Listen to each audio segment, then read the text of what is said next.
Yıllar dengdi arası meydan, acayip cadili düşemin diye. Men şeyle batlı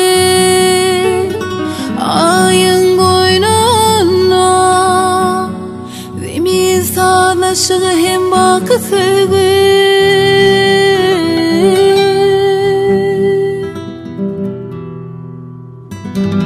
Men batlı bilbil sayrayar, saçlarımı şemal oynayar.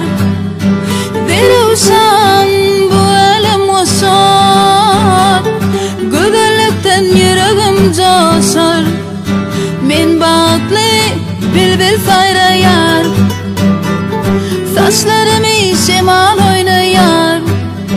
Deruşan bu elem koşar, güzellikten yüreğim coşar.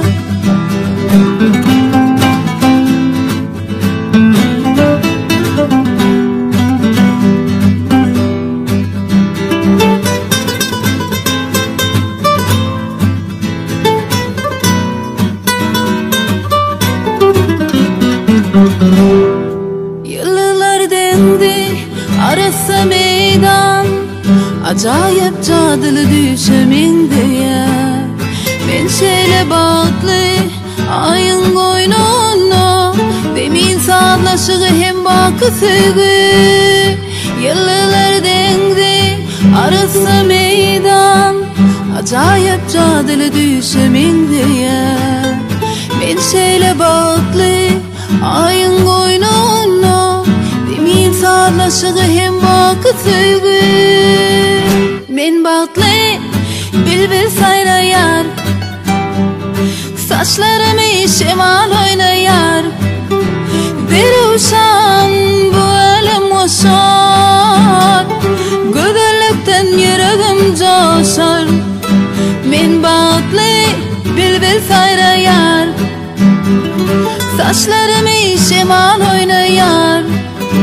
Deruşan bu elem koşar, güzellikten yüreğim coşar.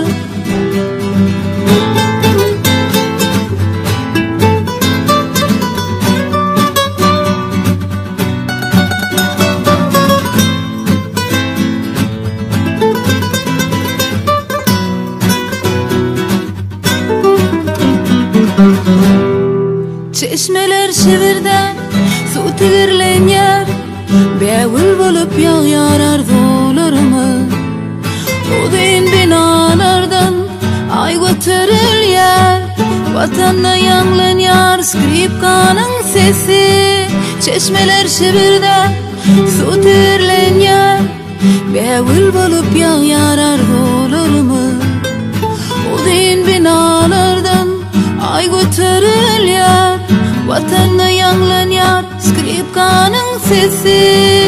Men batlı bilbil sayrayar, saçlarımı şemal oynayar. Deruşan bu elem koşar, güzellikten yüreğim coşar. Men batlı bilbil sayrayar, saçlarımı şemal oynayar.